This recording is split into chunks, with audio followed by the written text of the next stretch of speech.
Esselamu Aleyküm takipçilerim ve meslektaşlarım, bu videoda Neon klima kumandasının nasıl kullanacağını göstereceğim. Bu klimanın on-off düğmesidir. Yani açma kapama düğmesidir. Bu düğme yardımıyla klimayı açıp kapatabiliriz.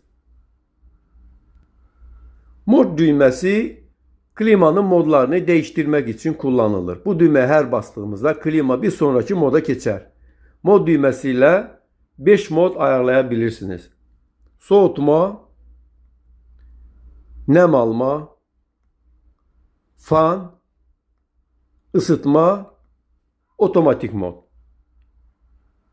İlk olarak en sık kullanılan soğutma modunu açıklayacağız. Mod düğmesine basıyoruz ve ekranda bir kar tanesi belirdiğinde klima soğutma moduna geçiyor. Bu modda sıcaklığı 22-24 santigrat derece ayarlamanızı öğreniriz. Klimanın enerji tüketimini azaltmak istiyorsanız sıcaklığı 24 derecenin üzerine ayarlayın.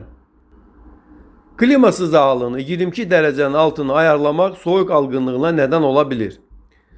Hız düğmesi fan, speed, hız düğmesi klimanın fan hızını değiştirmek için kullanılır.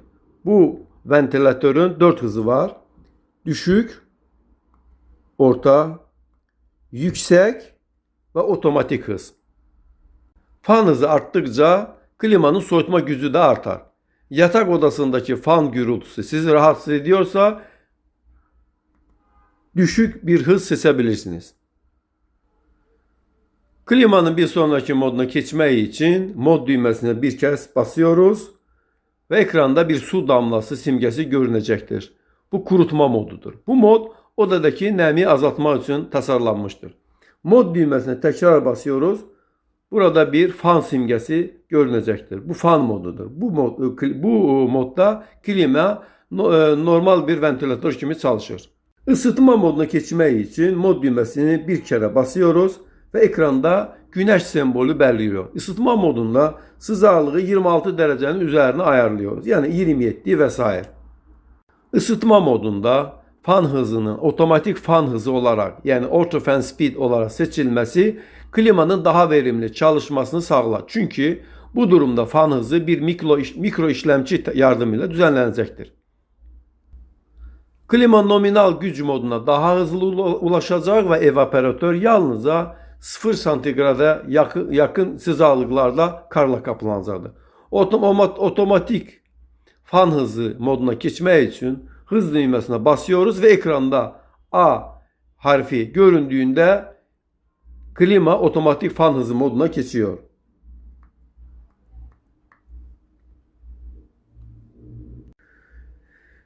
Bu klimanın başka bir modu var. Bu moda geçmek için tekrar mod düğmesini basıyoruz ve burada bir A harfi görünüyor.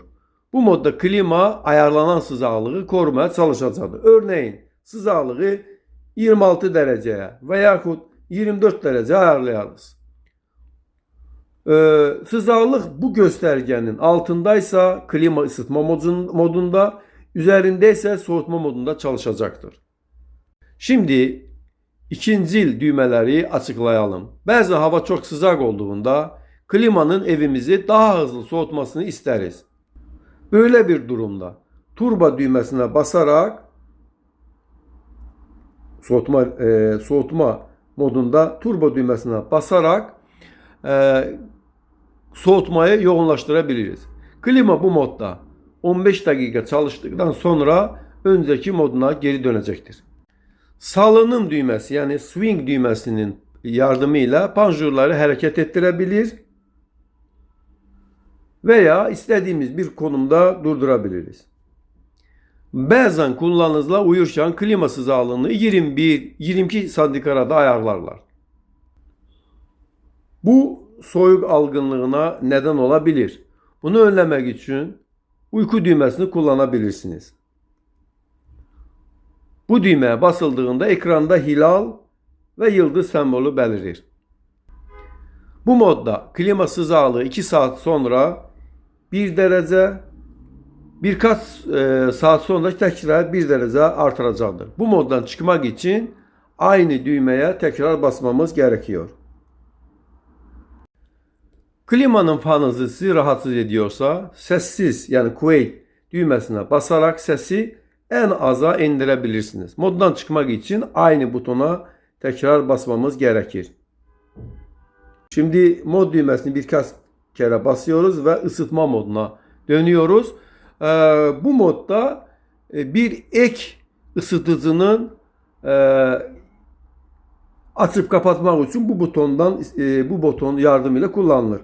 Yani bu buton yardımıyla ek ısıtıcı açıp kapatabiliriz. Display butonu ekran ışığını açıp kapatmak için kullanılır. Echo butonuna basıldığında ekranda bir ağaç yarpağı simgesi belirir. Bu klimanın ek hava temizleyicisini açmak içindir.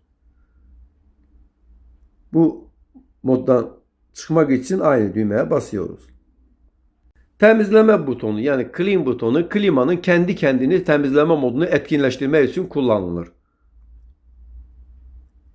Bu moddan çıkmak için açma kapama yani on off düğmesine basıyoruz. Zamanlayıcı yani timer butonu klimanın istenilen zamanda açıp kapanmasını programlamak için kullanılır.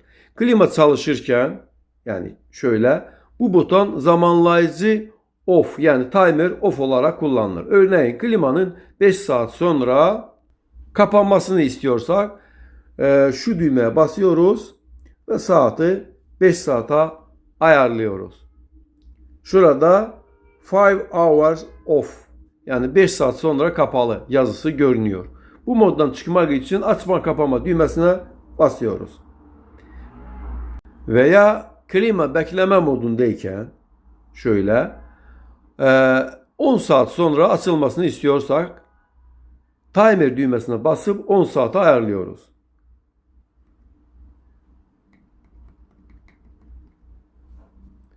Ekranda 10 saat timer açık yazısı beliriyor. Bu moddan çıkmak için açma kapama düğmesine basıyoruz. Bizi sonuna kadar takip ettiğiniz için teşekkür ederiz. Esselamu Aleyküm.